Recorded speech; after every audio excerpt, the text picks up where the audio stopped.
Baik, Assalamualaikum warahmatullahi wabarakatuh. Salam sejahtera bagi kita semua. Om Swastiastu, Namo Buddhaya, Salam Kebajikan. Kali ini kita telah memasuki pertemuan ke-14, yang mana di minggu ini kita akan membahas bab 10, yakni materi mengenai gender. Materi kali ini akan dibawakan oleh rekan kita, yakni Aura. Kepada Aura dipersilahkan.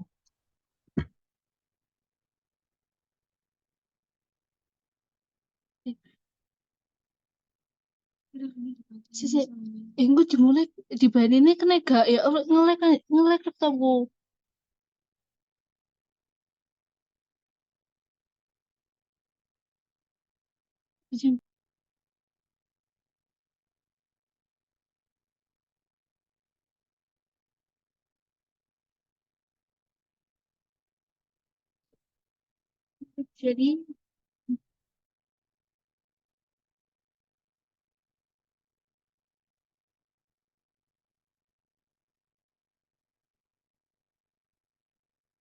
Jadi di sini saya akan menjelaskan tentang bab dari yang berjudul kesetaraan gender dengan nama saya Auranova Endira dengan NIM 2304 0704 255. Next.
Kemudian lanjut ke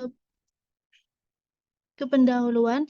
Istilah gender pertama kali diperkenalkan oleh Robert Stoller pada tahun 1968 untuk memisahkan pencirian manusia yang didasarkan pada pendefinisian yang bersifat sosial budaya dengan ciri-ciri fisik biologis. Kemudian A.N. Oakley pada tahun 1972 yang mengartikan gender sebagai konstruksi sosial atau atribut yang dikenakan pada manusia yang dibangun oleh kebudayaan. Kemudian lanjut ke pengertian kesetaraan gender. Kata gender berasal dari bahasa Inggris yang berarti jenis kelamin. Dalam Webster New World Dictionary, gender diartikan sebagai perbedaan yang tampak antara laki-laki dan perempuan dilihat dari segi nilai dan tingkah laku. Kemudian, maka dari itu disimpulkan bahwa gender adalah peran antara laki-laki dan perempuan yang merupakan hasil konstruksi sosial budaya, sedangkan arti dari kesetaraan gender adalah kesamaan kondisi bagi laki-laki dan perempuan untuk memperoleh kesempatan serta hak-haknya sebagai manusia agar mampu berperan dan berpartisipasi. Kemudian perbedaan peran gender untuk laki-laki yaitu maskulinnya kuat, gagah, perkasa, pemberani, tegas, rasional, terus terang, suka menantang, agresif, dan seterusnya. Kemudian untuk perempuan feminim yaitu lembut, perhatian, perasa, emosional, mengalah, beraninya di belakang, dan bergantung atau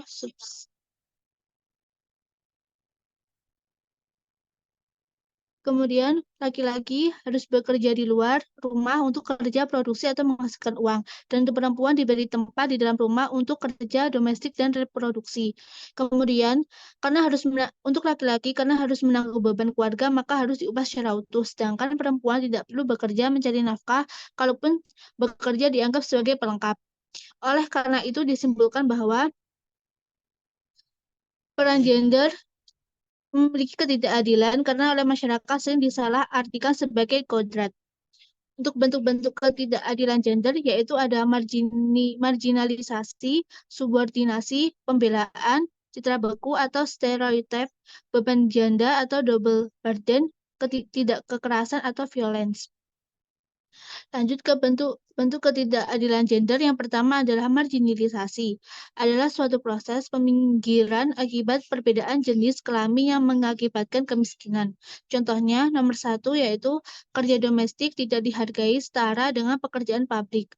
Kedua, perempuan sering tidak mempunyai akses terhadap sumber daya ekonomi, waktu luang, dan pengambilan keputusan. Yang ketiga, perempuan kurang didorong atau memiliki kebebasan kultural untuk memilih karir daripada rumah tangga atau akan mendapat sanksi sosial. Yang keempat adalah perempuan sering mendapat upah yang lebih kecil dibandingkan laki-laki untuk jenis pekerjaan yang setara. Kemudian yang kedua adalah subordinisasi. Subordinasi merupakan adanya anggapan dalam masyarakat bahwa perempuan itu emosional, irasional dalam berpikir, perempuan tidak bisa tampil sebagai pemimpin atau sebagai pengambil keputusan. Maka akibatnya perempuan ditempatkan pada posisi yang tidak penting dan tidak strategis atau second person. Contohnya yang pertama, perempuan yang tidak menikah atau tidak punya anak dianggap lebih rendah secara sosial sehingga ada alasan untuk poligami. Yang kedua, perempuan dibayar sebagai pekerja lajang atau bahkan dikeluarkan karena alasan menikah atau hamil. Kemudian, yang ketiga adalah stereotip atau pembelabelan terhadap pihak tertentu yang selalu berakibat merugikan pihak lain dan menimbulkan ketidakadilan.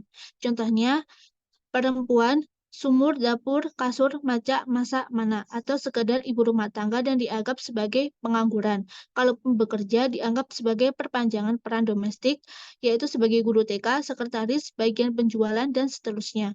Kemudian yang kedua, perempuan emosional, tidak rasional, dan tidak mandiri, sehingga tidak berhak pada fungsi perwakilan dan pemimpin. Kemudian yang ketiga, pria sebagai tulang punggung keluarga dan pencari nafkah, tidak peduli seperti apapun kondisinya, jika gagal dicap sebagai tidak bertanggung jawab. Yang keempat, pria kehebatannya dilekatkan pada kemampuan wajar jika laki-laki menggoda perempuan, selingkuh, poligami, dan seterusnya. Yang keempat adalah beban ganda. Contohnya yang pertama adalah adanya anggapan dalam masyarakat bahwa kaum perempuan bersifat memelihara, rajin, dan tidak cocok menjadi kepala keluarga. Maka akibatnya semua pekerjaan domestik menjadi tanggung jawab kaum perempuan. Yang kedua, beban pekerjaan di rumah tidak berkurang dengan adanya peran publik, peran pengelolaan komunitas, atau walaupun perempuan telah masuk dalam peran publik atau meniti karir dalam rumah tangga masih besar. Yang ketiga, pekerjaan dalam rumah tangga sebagian besar dikerjakan ibu dan anak perempuan, sedangkan ayah dan anak laki-laki terbebas dari pekerjaan domestik. Kemudian bentuk-bentuk ketidakadilan yang seterusnya ada kekerasan atau violence, ada suatu serangan assault baik terhadap fisik maupun integritas mental psikolog seseorang. Kekerasan terhadap manusia bisa terjadi karena berbagai macam sumber. Salah satunya adanya kekerasan yang bersumber pada anggapan gender. Kekerasan semacam itu disebut gender-related violence yang pada dasarnya terjadi karena adanya ketidaksetaraan kekuatan atau kekuasaan dalam masyarakat.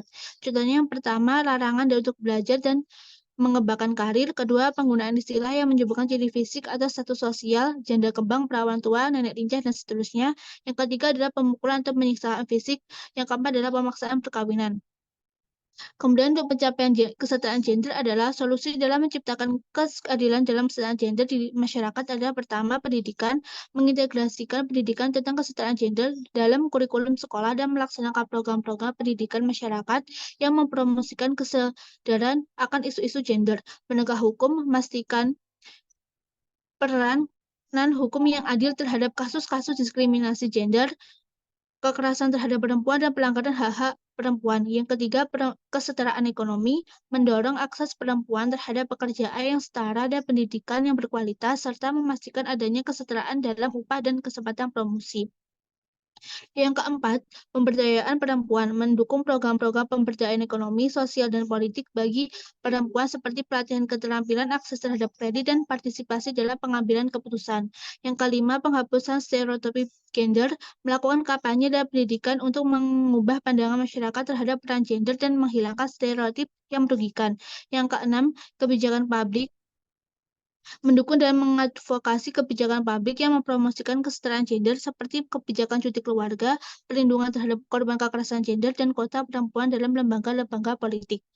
Kemudian kesimpulannya adalah bahwa setiap individu tanpa memandang jenis kelaminnya memiliki hak yang sama untuk mendapatkan kesempatan, perlakuan, dan akses yang adil dalam segala aspek kehidupan, termasuk pendidikan, pekerjaan, dan kehidupan sosial. Kesetaraan gender adalah prinsip fundamental yang mendukung keadilan dan kemajuan masyarakat secara keseluruhan.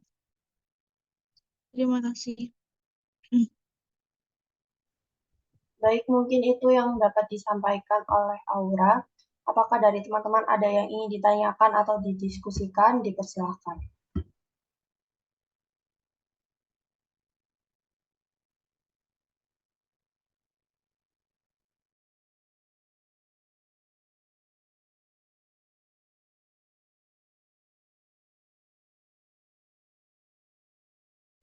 Saya izin bertanya. Baik, silahkan.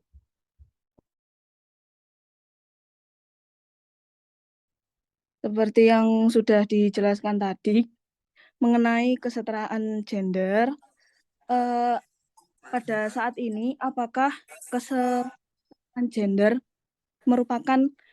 hanya merupakan bagian dari kurikulum dalam dunia pendidikan, atau sudah dalam dunia pendidikan dan spekulasi-spekulasi yang muncul dalam masyarakat, atau kesetaraan gender ini sudah ada dalam ranah peraturan-peraturan yang ada di dalam pemerintah. Mengingat banyak sekali cuti atau libur yang kemudian menurut saya terlalu meringankan wanita, seperti cuti hamil dan lain-lain. Terima kasih. Baik, terima kasih atas pertanyaannya kepada Laksani dan kepada Aura. Dipersilahkan untuk menjawab. Oke, untuk kesetaraan gender mungkin untuk saya ini masih di ranah pendidikan atau kurikulum karena masih banyak sekali penyimpangan-penyimpangan kesetaraan gender seperti cuti pada ibu hamil dan seperti ketua-ketua mungkin masih dalam gimana ya, dan masih tidak ada ketidakadilan di dalamnya gitu. Namun di Berarti sisi hukum benar. Mungkin di sisi hukum juga banyak negara telah mengadopsi undang-undang yang melindungi hak-hak perempuan dan mendorong dalam kesetaraan gender, termasuk undang-undang yang melarang diskriminasi gender di tempat kerja. Begitu. Apakah sudah cukup menjawab? belum.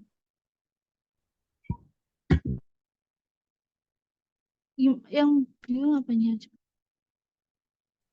Untuk kesetaraan gender tadi, jadi bisa disimpulkan bahwa cuti hamil merupakan penyimpangan dari kesetaraan gender, dan negara-negara yang menganut paham kesetaraan gender itu yang tadi disebutkan bukan dari negara Indonesia. Ya, terima kasih. Iya, masih kalau di Indonesia sendiri masih belum ada seperti itu. Mungkin masih banyak ketidakadilan di dalamnya. Itu hanya dari berbagai negara yang telah mengadopsi undang-undang tentang diskriminasi gender di tempat kerja. Gitu. Jadi di Izin wujud dari kesetaraan gender itu di dalam dunia kerja itu seperti apa? Bisa dijelaskan? Mungkin kalau di dalam dunia kerja seperti cuti yang seperti tadi juga cuti pada ibu hamil yang mungkin beberapa bulan. Kemudian seperti kayak bagian-bagiannya juga masih banyak yang perempuan tidak boleh memegang tapi hanya boleh laki-laki saja. Kayak seperti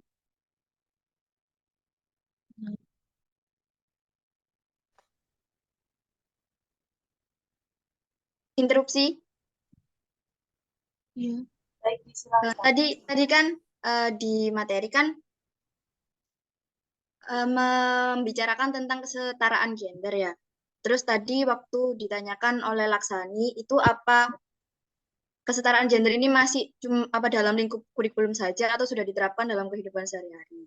Mungkin boleh dijelaskan jawabannya terkait itu, karena menurut saya jawabannya tadi sedikit melenceng dari apa yang ditanyakan. Terus terkait tadi yang cuti hamil dan cuti haid itu bukannya di Indonesia sudah diadakan ya dari dulu. Terima kasih. Sebentar.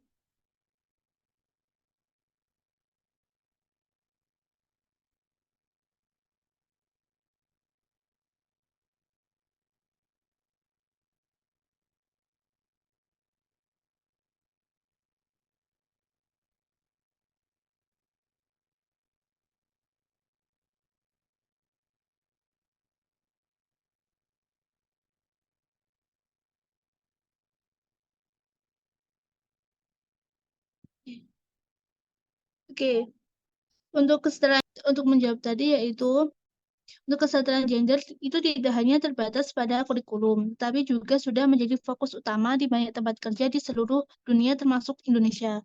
Banyak perusahaan dan organisasi yang telah mengadopsi kebijakan kesetaraan gender dalam pengambilan keputusan, promosi, penggajian, dan budaya perusahaan mereka. Namun, ada juga tantangan yang masih perlu diatasi dalam mewujudkan kesetaraan gender sepenuhnya di tempat kerja seperti kesenjangan gaji dan persepsi stereotip tentang peran gender.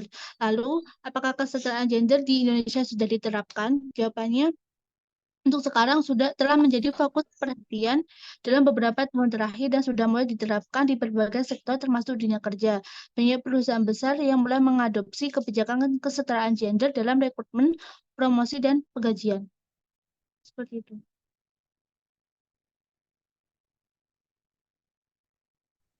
Baik, apakah sudah cukup menjawab?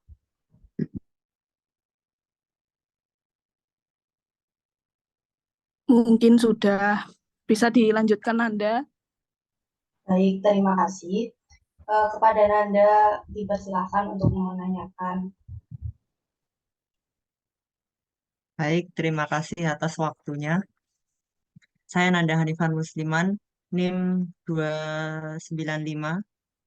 Izin bertanya. Pertanyaan saya, tadi kan sudah disebutkan tentang pengertian tentang gender itu apa. Tapi sejauh ini saya masih bingung. Apa perbedaan antara gender dan jenis kelamin? Itu pertanyaan saya yang pertama. Dan pertanyaan saya yang kedua, gender itu ada apa aja? Ada macam apa aja? Tadi saudara Aura telah menyebutkan gender ada dua, yaitu laki-laki dan perempuan. Tolong disebutkan apakah ada yang lain atau cuma dua laki-laki dan perempuan itu saja. Kalau ada yang lain, mohon disebutkan. Untuk menjawab pertanyaan pertama, apa perbedaan dari gender dan jenis kelamin? Mungkin gender dan jenis kelamin sering kali digunakan secara bergantian, tetapi sebenarnya memiliki perbedaan di mana jenis kelamin mengacu pada karakteristik biologi seseorang seperti organ, reproduksi, dan kromosom. Sementara gender merujuk pada peran sosial, perilaku, identitas, dan ekspresi yang ditentukan oleh masyarakat. Dengan kata lain, jenis kelamin adalah tentang biologi, sementara gender adalah tentang bagaimana seseorang mengidentifikasi diri dan bagaimana mereka berinteraksi dengan dunia sekitarnya. Untuk yang pertanyaan pertama sudah menjawab. Sudah tentang perbedaan gender dan jenis kelamin sudah lumayan menjawab. Kemudian pertanyaan kedua, Tentang gender, untuk gender mencakup apa saja? Nah, di sini gender mencakup tentang identitas seseorang. Ekspresi gender mereka yaitu cara mereka mengekspresikan diri sesuai dengan konsep gender yang mereka identifikasi. Peran gender atau peran sosial dan tanggung jawab dianggap cocok dengan gender tersebut dalam masyarakat serta pengalaman dan perspektif individu tentang gender mereka sendiri. Jadi gender itu memang hanya ada dua, yaitu antara laki-laki dan perempuan.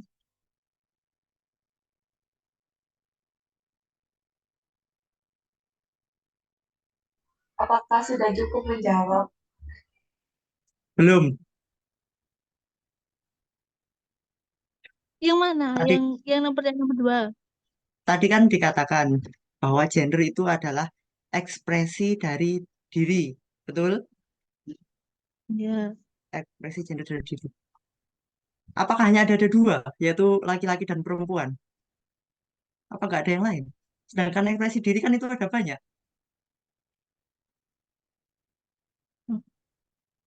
Ada transgender Nanda. Ya, itu salah satunya. Masih banyak yang lain. Mohon disebutkan.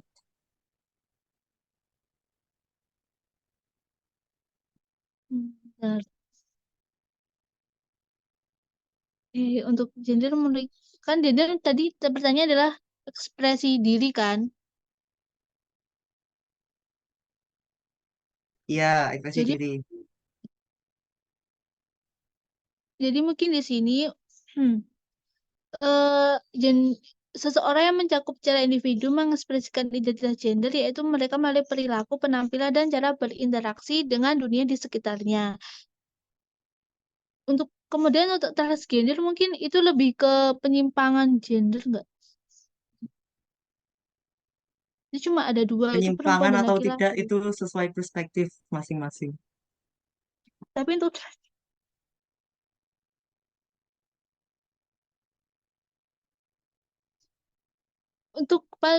apa ya ekspresi diri mungkin ini adalah cara berpakaian, gaya rambut, minat dan hobi, dan kemudian cara berbicara dan perilaku yang sesuai dengan konsep mereka sendiri-sendiri.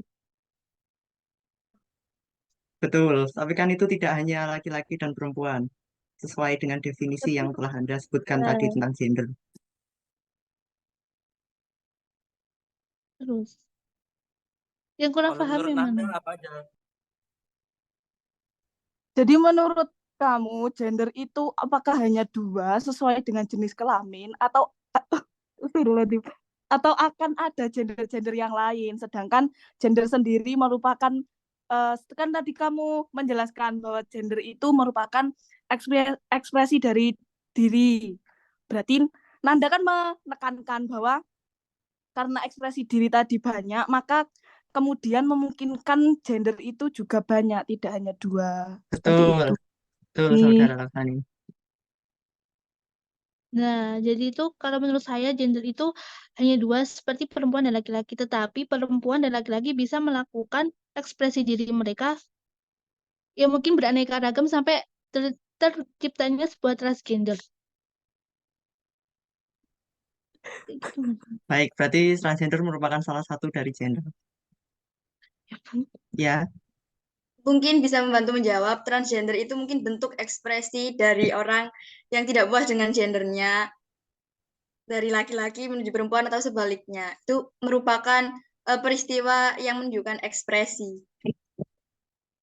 mohon maaf saudaraku. Tadi di awal saya sudah bertanya, apa perbedaan gender dan juga jenis kelamin? Tadi sudah dikatakan bahwa jenis kelamin itu adalah apa yang ada dalam tubuh kita secara fisik, secara fisik, secara bentuk fisik. Itu adalah jenis kelamin. Sedangkan gender itu adalah ekspresi diri, cara berperilaku, dan pandangan terhadap diri sendiri seperti yang telah disebutkan oleh saudara Aura tadi. Jadi, jenis kelamin itu hanya ada dua, yaitu jantan dan betina, atau laki-laki dan perempuan. Sedangkan gender itu ada banyak, bukan hanya laki-laki dan perempuan saja. Terima kasih. Boleh dijelaskan nggak Mas Nanda apa aja gender yang diinginkan dari tadi, dari Mbak Aura? interupsi.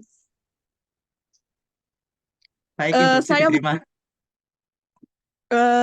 karena bukan saya di sini membantu Nanda, cuman Nanda di sini bertujuan untuk bertanya, apakah ada gender lain selain gender yang disebutkan tadi, karena mengingat gender tersebut adalah ekspresi dari diri, atau gender dan jenis kelamin ini sama seperti itu. Sudah, terima kasih teman-teman.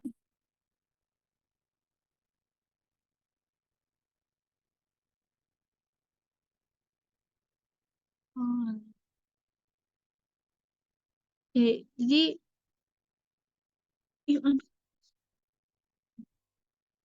di sini Oke, membantu menjawab ya. Jadi yang dimaksud itu kan selain gender perempuan dan laki-laki, mungkin ada beragam identitas gender lainnya yang diakui oleh banyak budaya di seluruh dunia. Seperti gender non-binary, gender pure, gender, agender, dan masih banyak lagi. Identitas gender seseorang mungkin tidak selalu sesuai dengan konsep biner perempuan atau laki-laki dan pengakuan akan keberagaman gender yang semakin berkembang di masyarakat modern. Jadi mungkin gender bisa mencakup lebih banyak antara perempuan dan laki-laki. Tapi kalau di Indonesia sendiri mungkin yang diakui masih perempuan dan laki-laki.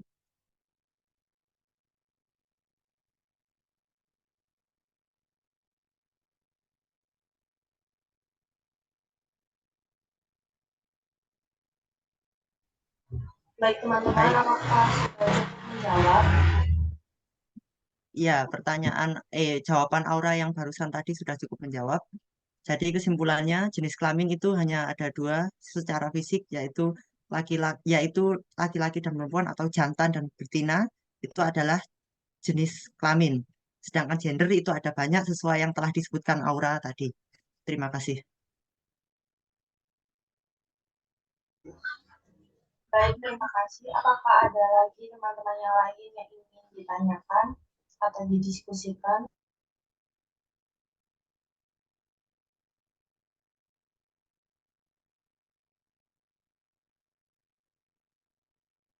Saya izin berdiskusi dengan teman-teman.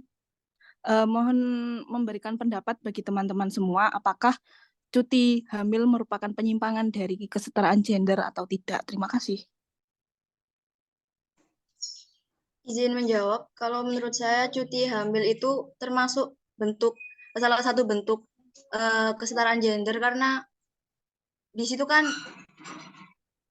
saat hamil itu kondisinya perempuan kan memang kesusahan. Jadi kalau dibandingkan dengan laki-laki itu pasti lebih susah bekerja dengan kondisi yang hamil. Jadi menurut saya cuti hamil itu termasuk salah satu bentuk kesetaraan gender untuk membantu agar wanita itu bisa bekerja dengan efektif seperti laki-laki. Terima kasih. Saya Mbak Ren. Saya juga izin menambahkan, saya juga setuju dengan Mbak Renia bahwa cuti hamil merupakan salah satu bentuk kesetaraan gender. Karena setara bukan berarti sama. Sama seperti keadilan. Adil bukan berarti sama rata. Terima kasih.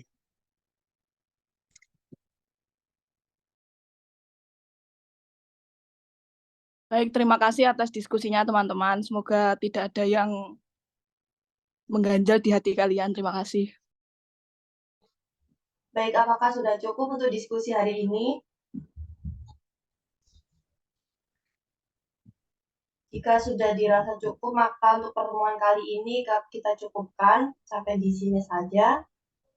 Terima kasih atas partisipasi dari teman-teman untuk menghadiri diskusi pada hari ini. Apabila ada salah kata, mohon dimaafkan. Baik, terima kasih semuanya. Wassalamualaikum warahmatullahi wabarakatuh. Waalaikumsalam warahmatullahi wabarakatuh. Waalaikumsalam warahmatullahi wabarakatuh.